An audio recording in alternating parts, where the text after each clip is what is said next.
আমি যখন বারবার কল করে ভালোবাসি ভালোবাসি বলতাম, তুমি বলতে অতিভক্তি চোরের লক্ষণ। তাই আমি অতিরিক্ত কথা বলা বন্ধ করলাম।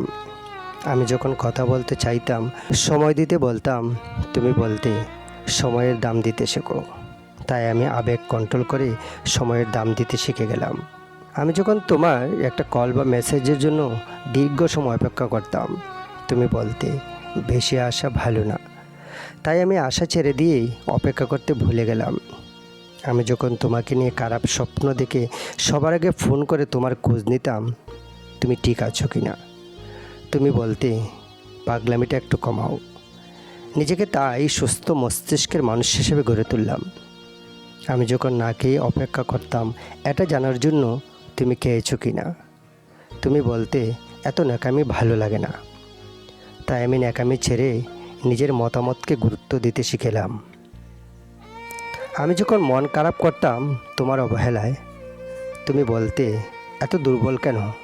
তাই আমি মন খারাপ করা ছেড়ে দিয়ে নিজেকে শক্ত করে নিলাম। কিছুদিন পর যখন তুমি চলে যেতে চাইলে, আমি বললাম যেতে পারো, আটকাবো না। তখন তুমি বুঝতে পারলে আমি বাস্তবতা শিখে গেছি।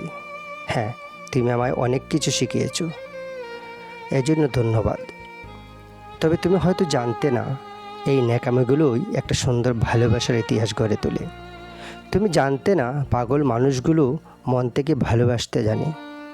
তুমি হয়তো জানতে না, এই ছোট ছোট আবেগগুলো থেকেই ভালোবাসার তৈরি।